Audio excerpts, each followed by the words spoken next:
दुःखान्वितं हे कृष्ण करुणा सिंधु दीनबंधो जगत्पते गोपेश गोपिका कांत राधा कांत नमोस्तुते तप्त कांचन राधे वृंदावनेश्वरी वृषभानुसुते देवी प्रणमामि हरिप्रिये वाञ्छाकल्पतरुभ्यश्च कृपा सिन्धुभ्यैव च पतितानां पावनेभ्यो वैष्णवेभ्यो नमो नमः। जय श्री कृष्ण चैतन्य प्रभु नित्यानंद श्री अद्वैत गदाधर श्रीवासादि गौर भक्तवृंद। हरे Krishna Krishna Krishna Hare Hare Hare Ram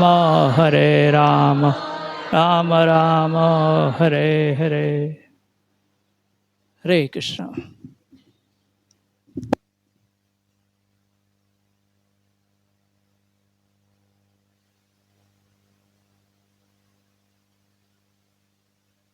So today we will be discussing.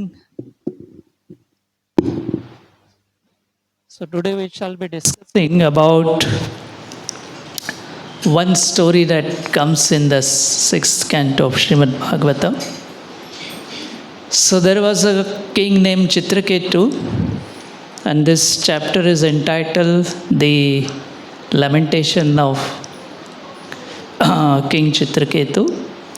So in that, what we see is that Parikshit Maharaj inquires like how that Vritrasura, when he was discussing with Indra, it appeared that he was very, very exalted person. But actually he came in the body of a demon. But when he started speaking, people could understand that he is pure devotee of the Supreme Lord. So that's why the Parikshit Maharaj was surprised that Vritrasura, whose purpose was to give trouble to the people, and it appeared that he is the pure devotee on the battlefield. So he naturally wanted to find out what was the reason of Vritrasura's such a advancement. Because usually when we talk about pure devotional service, you have to come to the level of goodness and then transcend the level of goodness to go to pure devotion. And then demons are supposed to be usually in the ignorance and passion. So where is the questions he can even come close to goodness. And then how he crossed even he went way beyond goodness is a pure devotion.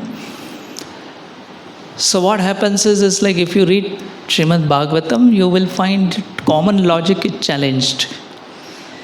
In the sense, Krishna has made the stories in Srimad Bhagavatam so much exciting, and in that he has given the rare message. So here it's just like a jewel, and it's put in the golden ring, then it becomes beautiful. So this is how so when you are hearing Srimad Bhagavatam, one is supposed to imbibe the mood of Parikshit Maharaj. Or when Bhagavad Gita was spoken, the mood was Arjuna's. So when you imbibe those moods, you will be able to understand the message of Srimad Bhagavatam, message of Gita. So that is most essential. And Bhakti will challenge the hierarchy. Now it is demigods are supposed to be devotees of the Lord, and they should have been speaking philosophy like this. Whereas the Vritrasura, he appeared in the body of a demon, but is speaking the pure philosophy. So then what happens is we have seen in Chaitanya Charitamrita, like recently we had been to Yatra to Mayapur, and we used to go to a place called Srikhanda. So Srikhanda was the place where that Raghunandan gave laddu to Lord Krishna, and Lord Krishna could eat that. So once Chaitanya Mahaprabhu asked these questions to Mukunda, that is, Mukunda is father or Raghunandan is father? So Mukunda humbly replies that my son is a father because he is more advanced to me. And that's how we see, like, even in Amrish Maharaj and Durvas Muni's case. So Durvas Muni is like renowned sage, ascetic. He becomes angry, and Amrish Maharaj, who is like in Grihastha ashram, he is a king with all worldly possessions, but he was the pure devotee of the Lord. And then Indra and Bali Maharaj fight is there. Bali Maharaj surrenders everything, though he comes from the demon's family. So this is how bhakti is to be seen in a different angle. Our all common sense may not work. We have to see from the Lakshana what the devotion is. And then as that narration goes further, then there is then Sukadeva Goswami says that this is what I heard from Vasudev, Narad Muni and Devala, that there was a king Chitraketu and he had many wives, but he couldn't get a son. And because of that he was in anxiety. So mainly he wanted a son so that he can perform the Pindadan ceremonies and all other things, and he can take care of the kingdom properly. Because even when Parikshit Maharaj was born, Yudhishthira Maharaj wanted to know how he is going to rule in future and what will be his activities. So those times the kings were concerned that the proper parampara of their dynasties are continued, and that was the reason he wanted a son. And when these sages come, and as soon as the sages comes, very nicely as per the Vaishnava etiquette, the king welcomes them, gives them everything. But the sages could clearly understand that he is not happy. So the thing is, they clearly ask that it appears like you have such a vast kingdom, you have such a great opulence, but from your face it appears your mind is not satisfied. It appears that you are in deep anxiety. So then he explains that yes, I have all the opulence in the world, but because I don't have a son, I am morose. So it's like the person is very hungry. He comes to your home and you just give him flower garland, give him sandal wood. Will he be happy? Because what he needs is food. So even if you give him a costly garland made of orchids and other costly flowers,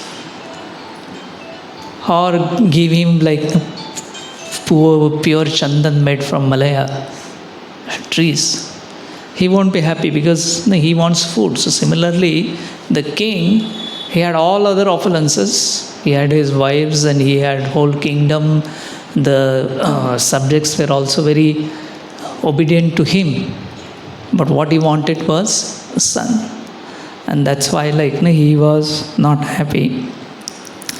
And that's how because as Prabhupada, he started this ISKCON society.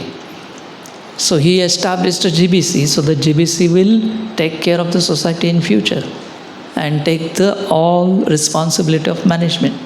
At the same time, he created BBT Trust so that book production will also go on. In case there is a trouble in one trust, then another trust will continue. So that's why the visionary leaders want to see that whatever good work they're doing, it continues in future. So then the sage understands his anxiety, and as per the request of Chitraketu Maharaj, they perform ceremony, and then Chitraketu, his main wife, she gets that prasad of that yajna, and then she conceives a child. So that time,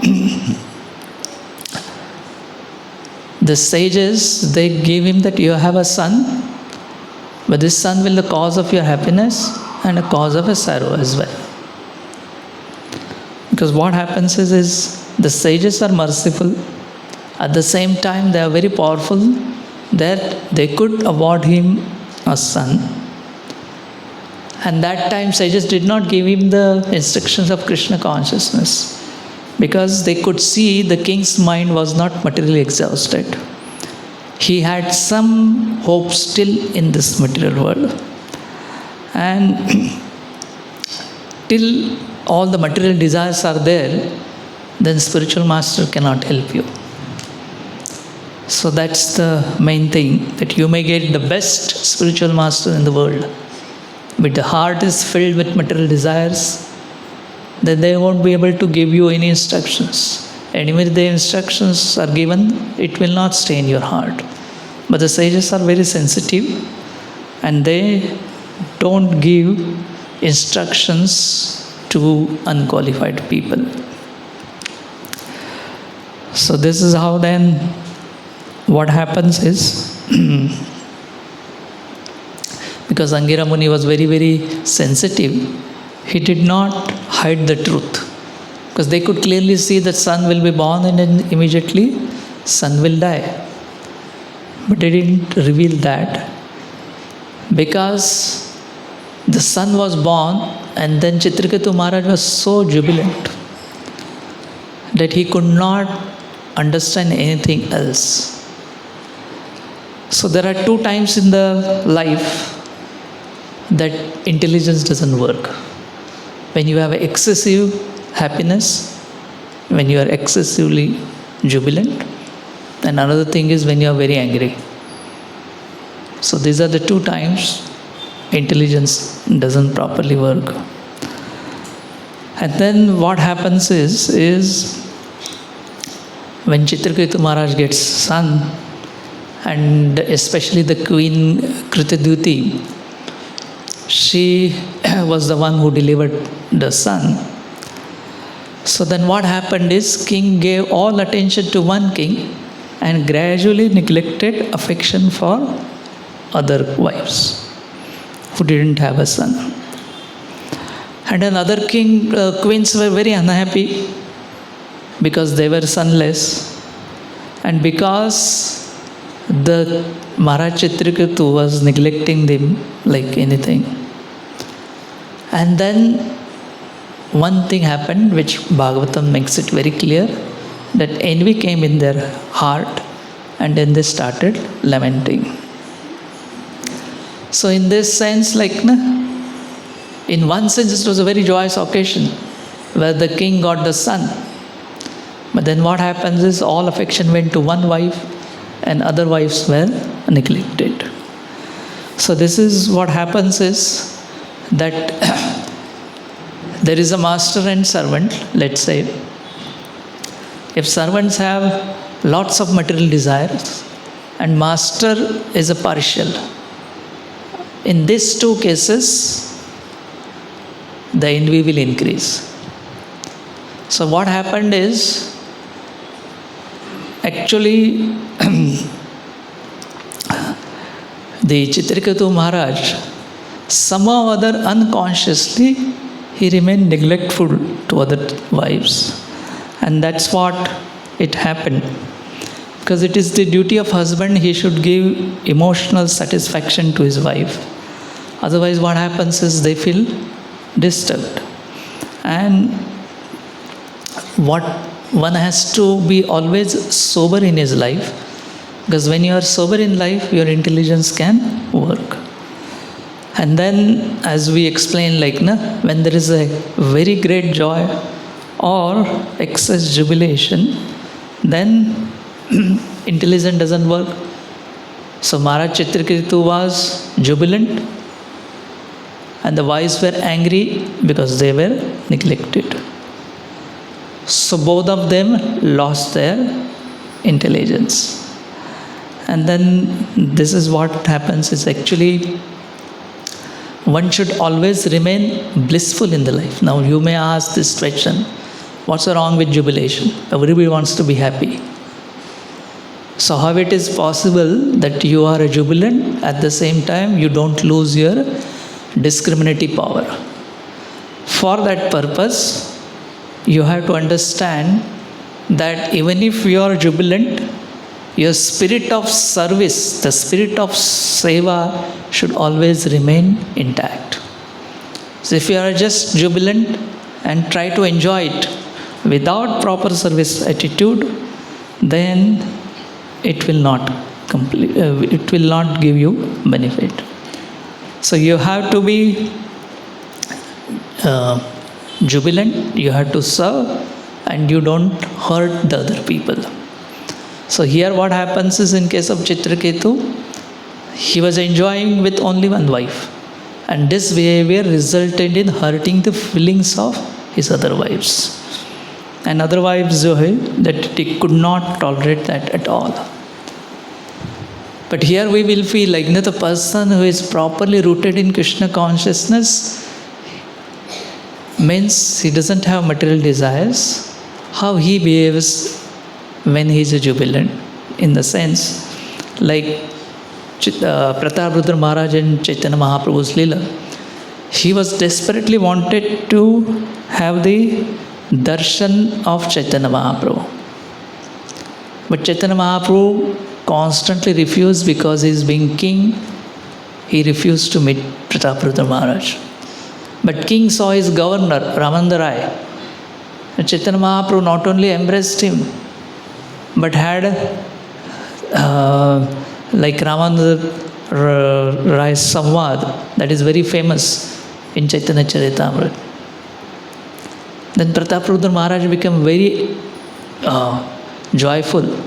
He saw that I couldn't get Lord Chaitanya's mercy, but my governor Ramananda Rai, he could get the mercy of Chaitanya Mahaprabhu.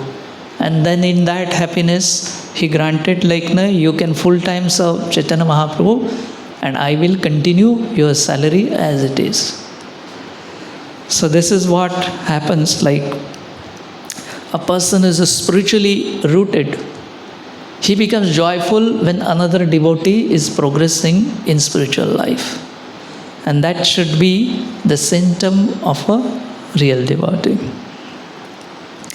So usually what happens is, envy usually arises in the heart, thinking that all the resources in the world are scarce.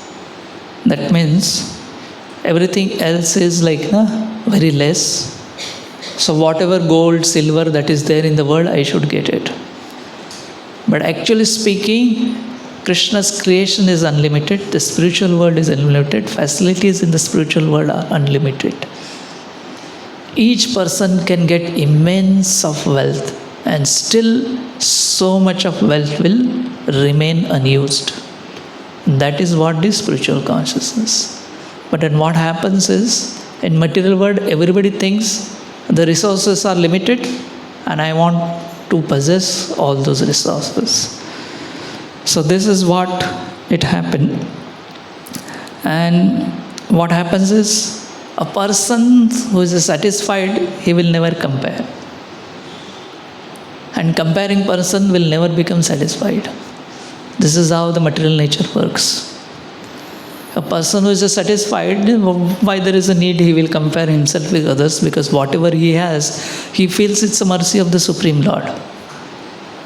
And a person who keeps on comparing that what I have and what others have, no matter how much he gets, still there will be somebody better than him in the world, and he will never be satisfied. And that is why the virtue of humility has to be followed. So then what happens is, Chitraketu Maharaj, what happens is, just he was enjoying with his queen who gave birth to the child, and that he neglected the other queens. And then what happens is, the bad side in the heart in those wives become more prominent. So usually what happens is, that a person always have like good things in his heart and bad things in his heart. We have to encourage good things and control the bad things, or suppress the bad things. But usually what happens is, sometimes certain behavior or certain circumstances will remain the cause of bringing out bad things in our heart. So we see in 10th canto, when in Krishna Leela, when then there was a celestial voice came that Devaki said, son will kill you. So what happens is, the bad side in the Kamsa's heart became prominent. And then he started creating havoc in Vrindavan. So then all these other wives, they started thinking that we are queens. We have maid servants in the palace. But those maid servants are fortunate because when they go home, their husbands honor them. Whereas we are in the palace, our situation is even worse than the maid servants. And this is how they condemned that what is the use of our life. And then next they started saying that, so this is a main verse of today. This is the 6th canto, 14th chapter, 42 verse. Evam sandhya mananam sapatnyaha putra sampadaha radnyo asampanna vrittina vidvesho balvan bhutaha. So main hai vidvesho balvan bhutaha. So first thing is being neglected by the husbands, seeing the opulence of one of their co-wives, Queen Krutaduti.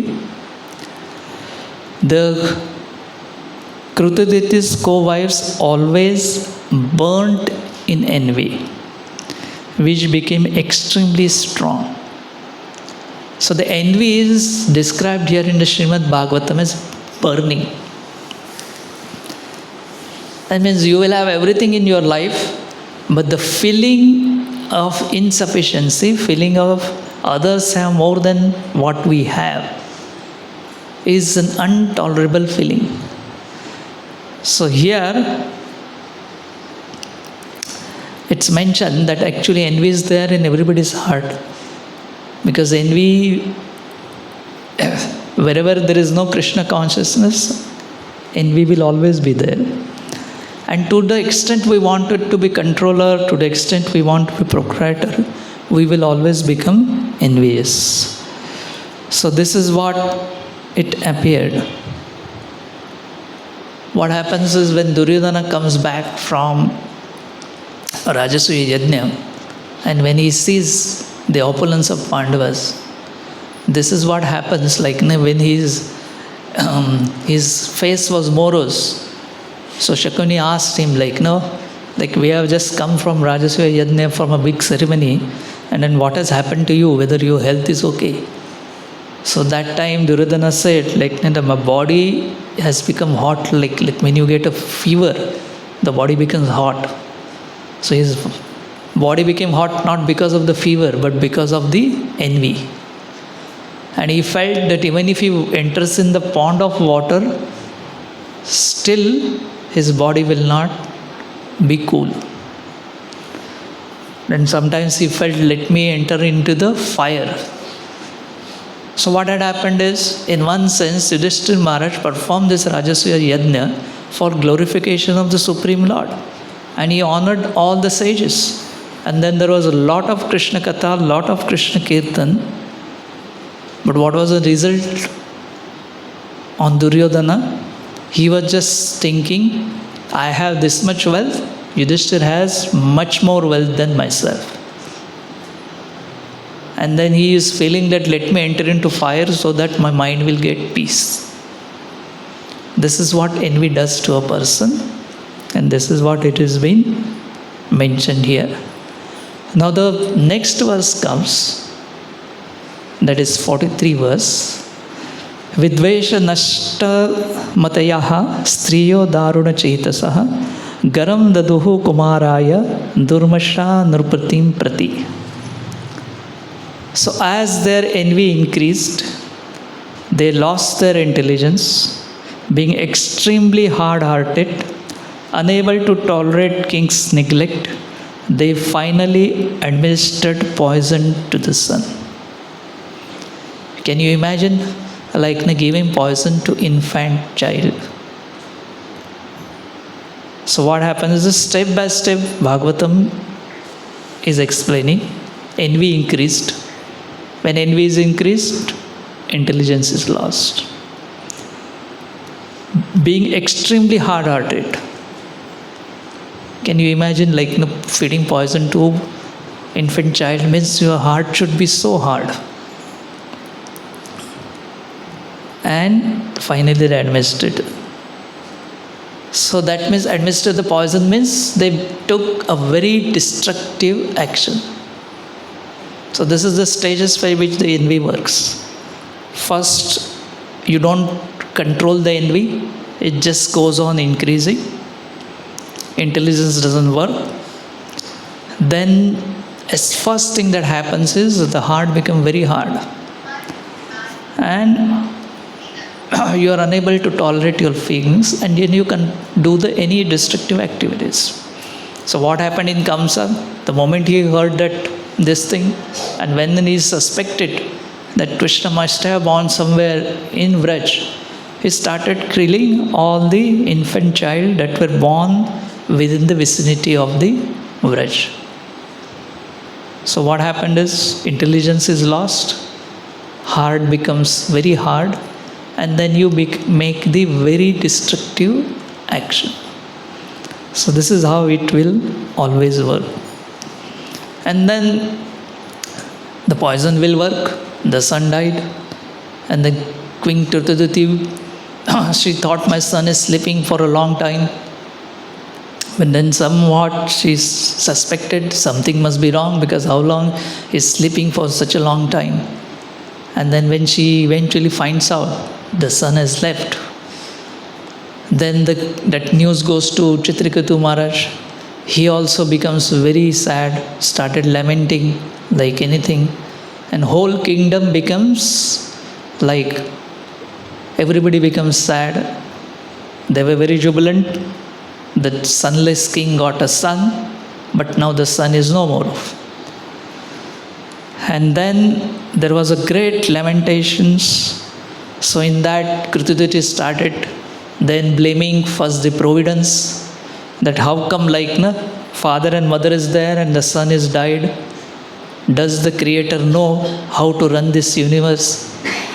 Natural course of life, the father mother become old, they leave, and then son continues for few years, and then he may leave, and then his sons will continue. So that's how everybody expects that universal things should happen. But then here she started blaming the Supreme Lord, and usually what happens is, when person is frustrated, he will start giving advice to the Supreme Lord. That's the nature of the material world. And that's how even Arjuna was also first, in the beginning of Gita, he was giving advice to Lord Krishna, what should be done. That we should do like this, and if I fight, then this is going to happen. So this is what we have to understand is, because this is the month the Gita was spoken, and actually when Lord wants to help us, we have to listen to his wife. If we don't submissively hear him, then we will not be able to get benefit from the Supreme Lord. But because what happens is, when we start giving advice to the Supreme Lord, we become more confused. because everybody has got some expectations, and these expectations are difficult to be fulfilled. God has His own plans, and He will do things as per His plans.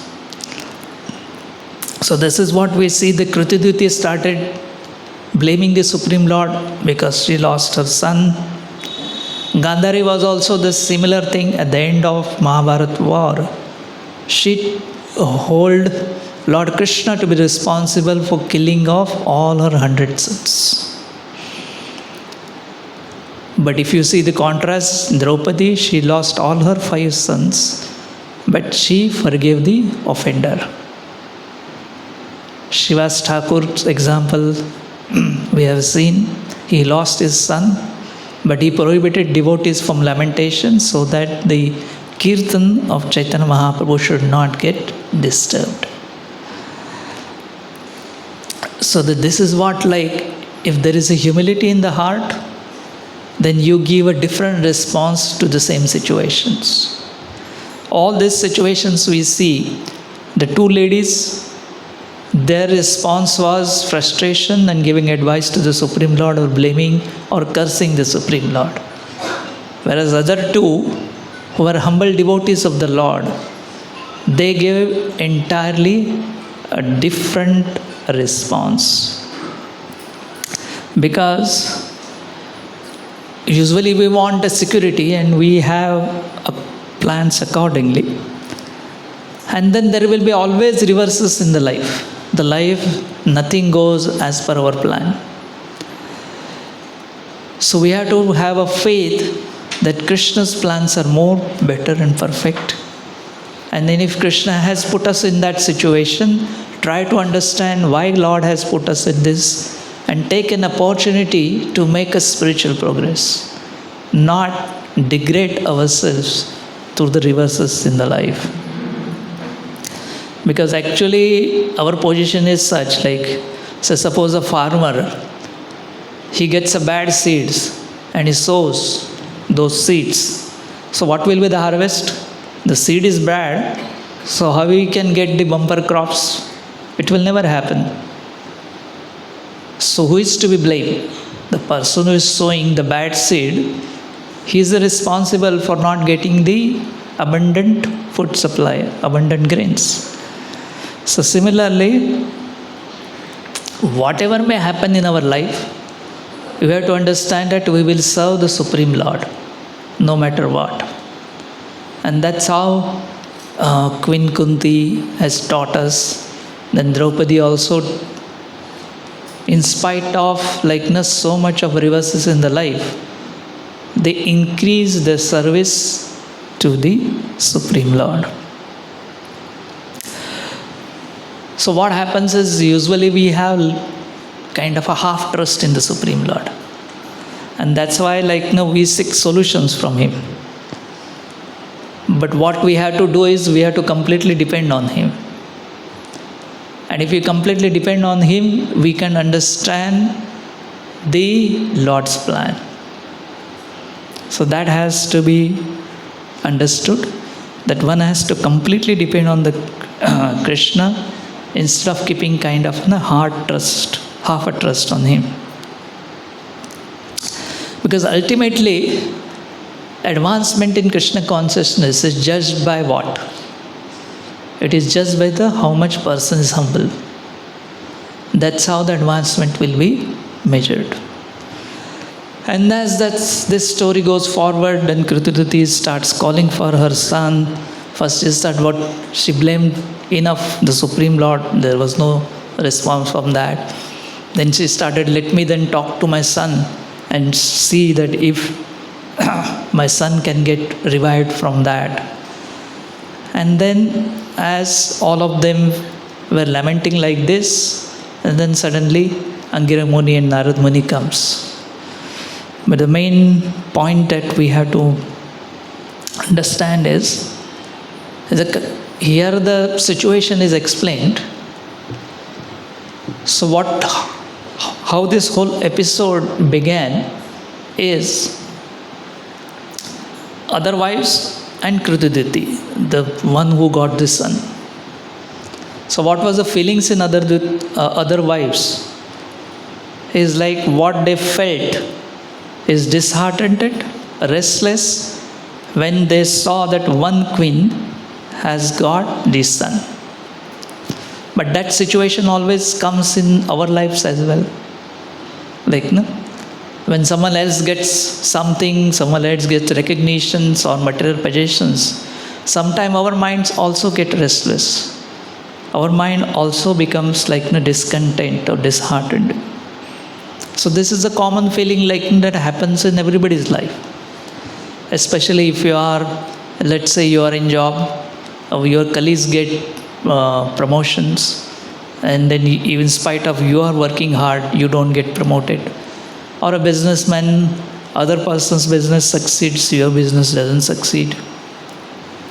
Or in spiritual circles, somebody may get more responsibility or recognitions, and we may not get that kind of recognitions from the superiors. So usually this is the definition, that when you, whatever feelings that arise, looking at the progress of another person, and if it is negative, then it's called as envy. Whereas the devotees of the Lord, they become very joyous to see other devotees are progressing in the spiritual life and they are becoming successful.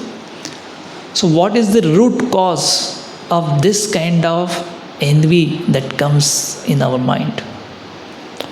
So it is said is, first is insecurity, because we try to seek the securities in the material possessions, material prestige. And then there is a constant comparison. The mind will always start comparing.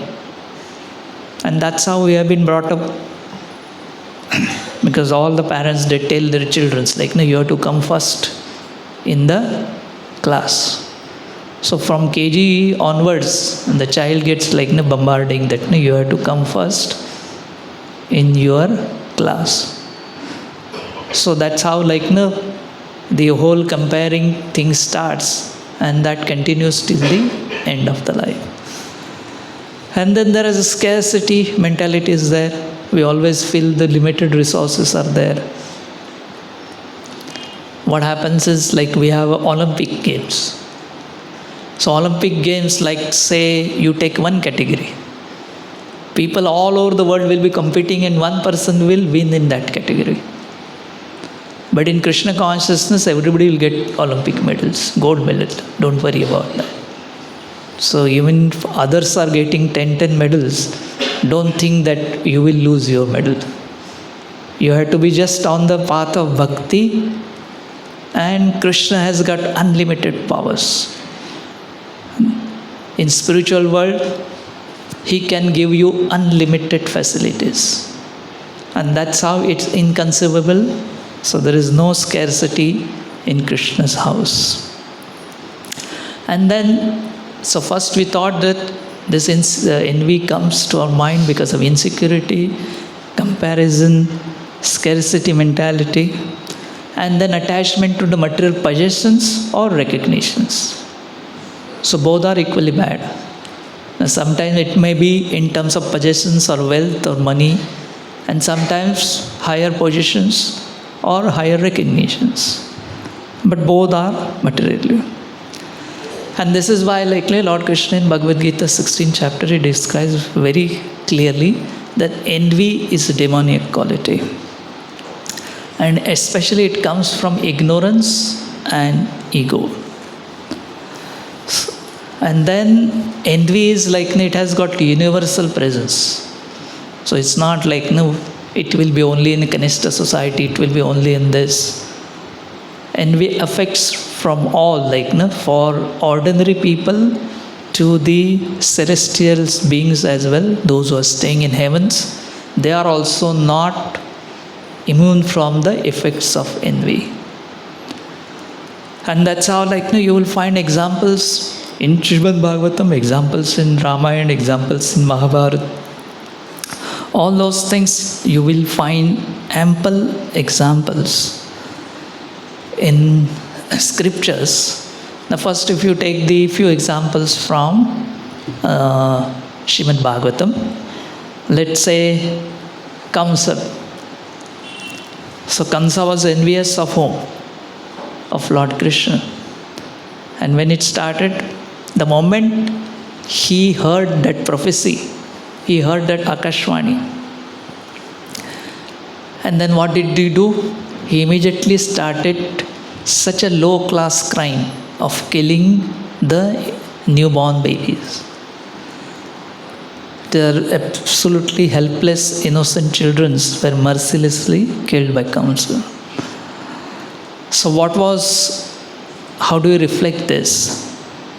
What was the root cause of these things? Is attachment to power and fear of losing one control.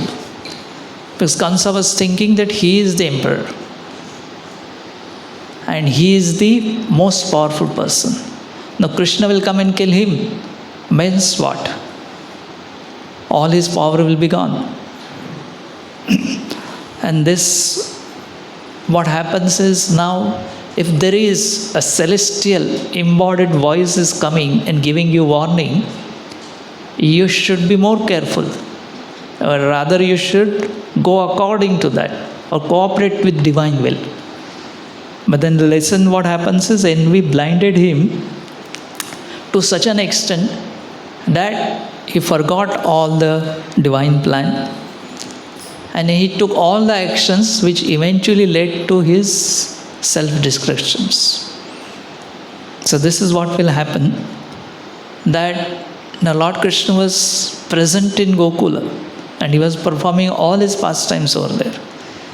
So it was very easy for Mathura was the closest to Vrindavan. So he could have heard all these pastimes. He must have heard also, but he heard it in a negative way. He was feeling threatened by that. And that's why daily it was a routine for him to send one demon to Vrindavan. And it was a routine for Krishna also to kill all the demons sent by Vrindavan. And then they would have lunch and so cowherd boys would always discuss, now Krishna is, let's see today how he is going to kill different demons that have been sent by Kamsa. So this is what happened is Kamsa was so attached to his power. And because of that, he could not see divine plan. So this is what we can see. So we also sometimes feel like in our life, we may be losing something. We may be attached to something, we also feel we are losing something, and that's how the envy will enter in our heart. So we have to note what are the things, because practically, honestly, everybody can understand that envy is entering in my heart. But the problem is, we don't have a capacity to control it. For that, you need always the association of the devotees and regular study of Srimad Bhagavatam. Then only we get a power to control over envy. Because honestly speaking, there is an inner voice in the heart always tells you that this is wrong, don't do it. But still, the temptations will overpower you and you will do those things. And that's how we can take the next example of Srimad Bhagavatam from Indra in Govardhan Puja. So Indra's pride becomes hurt when he says that Vrindavan, the residents, now all the paraphernalia that they have accumulated, they have used it for Govardhan worship. And then what he did is destructive plan. He started sending the devastation times of clouds, Samvartaka clouds. And Krishna just lifts the Govardhan hill on his left hand finger and counteracts with that. So the thing is, what was there? The root cause in Indra's heart. Because he had ego and a desire for recognition. He wanted to be recognized, like Vrajavasis should offer praise to me, they should offer all these offerings to me. I am giving rain to them. If I don't give rain to them, grass will not grow. If there is no grass, then how the cows will survive? And all their village economy will come down. So this is what Indra was thinking. But actually, Indra should have been more happy, like his master is getting glorified. So if there is some humility prevailed in his heart, then he would have thought, let Krishna get the all puja. He is my master, actually, he is the real master. He deserves all this puja. But if I had thought that, then the story of a Bhagavatam would have been different.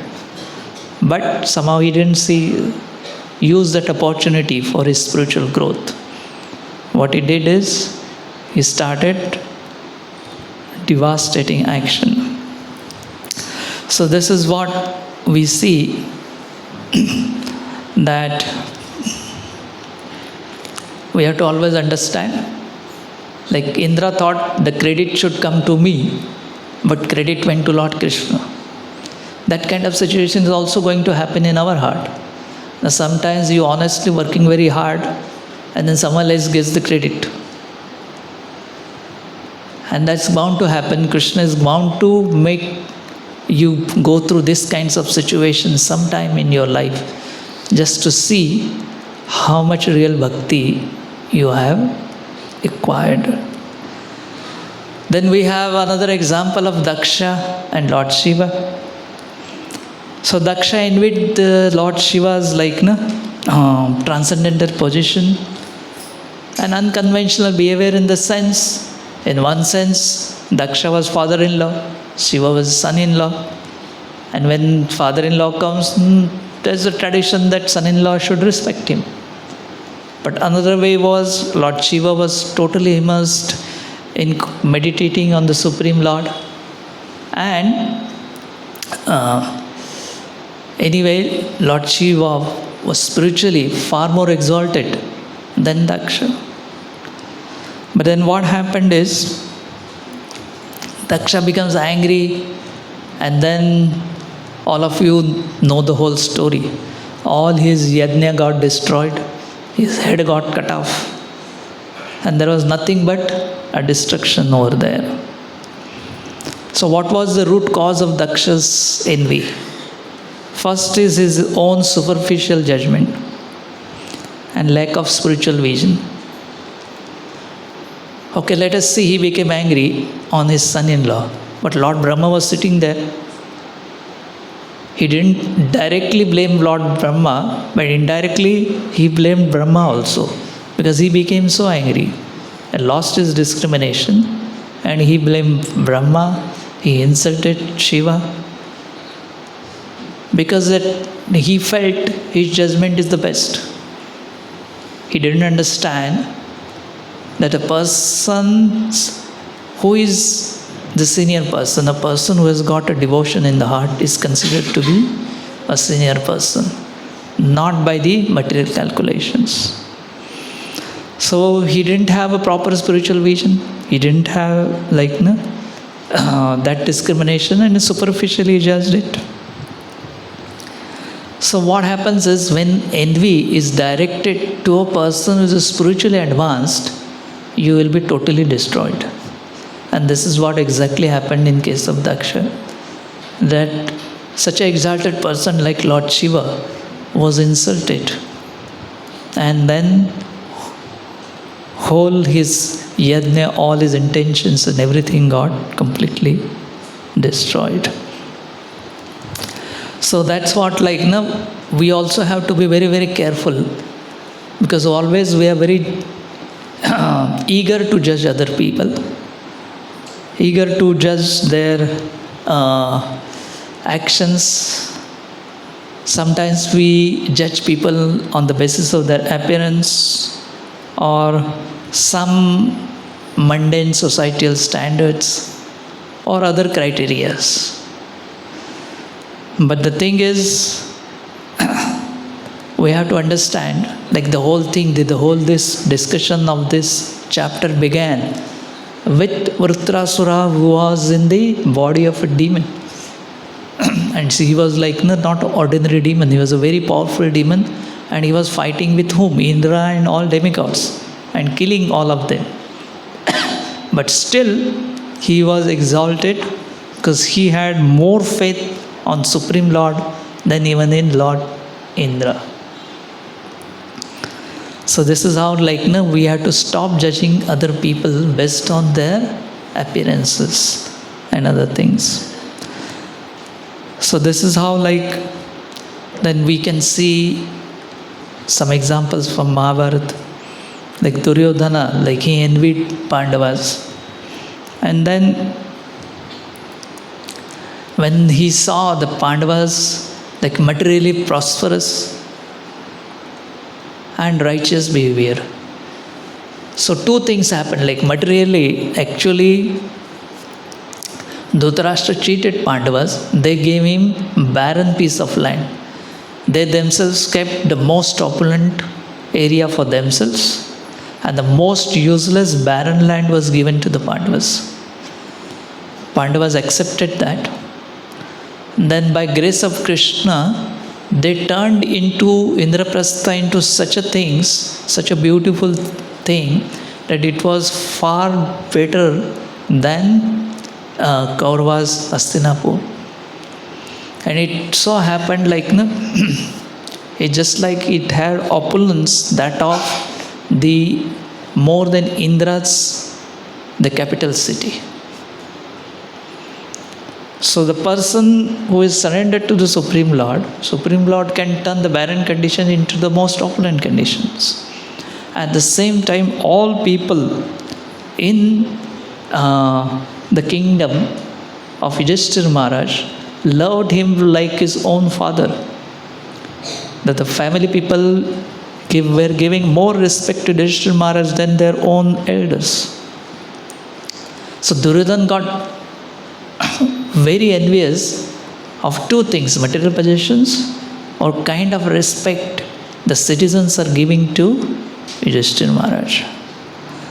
And that leading to game of dice, exile, trying to feed them poison, trying to do all kinds of injustices to them, and then ultimately Kurukshetra war. All these things happen only because of envious nature. So what was Duryodhana's fault? Even Dhritarashtra tells him that why you are comparing yourself with Pandavas. If you want Pandavas' wealth, go and ask them. They will give you all their wealth to you. And Pandavas would have given also all this wealth to him, because Pandavas were never attached to all those things. And if you please Krishna, Krishna could have given him also more wealth. But he felt, I should be having all the best things in the world. Krishna can give you one time best things, and Krishna can take out everything also. In Pandava's own life, they had such a great opulence, and next day they were in the forest. But their mentality did not change. Yudhishthira Maharaj could stay peacefully in the forest as well. So root cause of Duryodhana's things is always kept on comparison. Pandavas has got more wealth, Pandavas have got more wealth, more respect than me, and I should be getting it, all the respect. But Krishna is such a powerful Supreme Lord. He can do things unimaginable for us, if we are to just do something to please Him. And then what happens is, we found that because of envy, he remained lifelong enemy of Pandavas. All his attempts were failed. At least some places he could have got intelligence. Little intelligence came to him when they went to see Pandavas were in the forest. They steal the Virata's cows, and Gandharva came and he bound the all Kauravas. Karna ran away.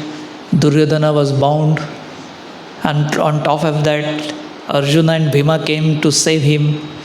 And then Duryodhana was kept in front of Yudhishthir Maharaj, and then Yudhishthir Maharaj orders Bhima, now untie this fellow. So that's the time little intelligence came, and then he went to forest and started doing tapasya, and he said, now I'm not going back to Hastinapur. With what face I will go?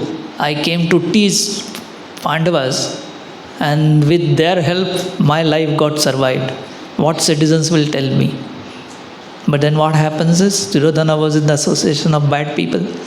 All of them, they convinced that you are born for this. And then after brainwashing, he shamelessly enters in the kingdom and again starts the war. So this is what happens, that lifelong enemy, and then no allegiance to dharma. He kept on making all adharmic things and trying to destroy the Pandavas. So this is what happens. The comparison is the worst thing that we should be doing it with others. Yudhishthira Maharaj remained always content with what he had. He never desired anything more than what Krishna wants him to have. And that is why all ups and downs in the life, they remain blissful. Their devotion to the Krishna only increased. Whereas the Duryodhana, he just kept on piling more of his misfortune, more of his bad deeds.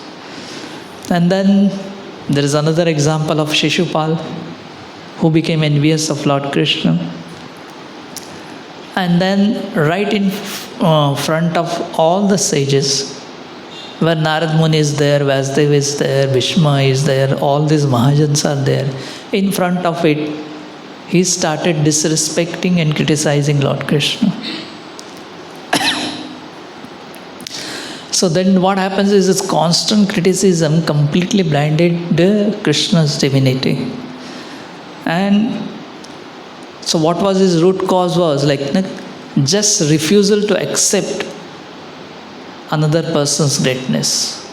He just could not accept that Krishna is so great, and he has been given the honor of Agra Puja. So the thing is, usually we should have constructive criticism, in the sense that results everything eventually to become a positive action. But when there is envy-driven criticism, then what happens is, it just destroys everything. Actually, the spiritual master always corrects his disciples. But he corrects in such a way that disease goes away and the disciple becomes more progressive on the spiritual life. Whereas envy-driven criticism is there, which simply makes things more worst. So this is what we have to understand, to distinguish between the constructive criticism and envy-driven criticisms. So these are the things, these are the subtle things that we have to learn from this episode of Srimad Bhagavatam, which we have to understand that what happened in the lives of these other queens who didn't get a son. A similarly thought process also comes in our heart as well. And we have to be very careful to detect it and control it, nip it in the bud, as they say. Because if you remain little bit neglectful of these things, this envy will increase and we will go away from spiritual life. Hare Krishna.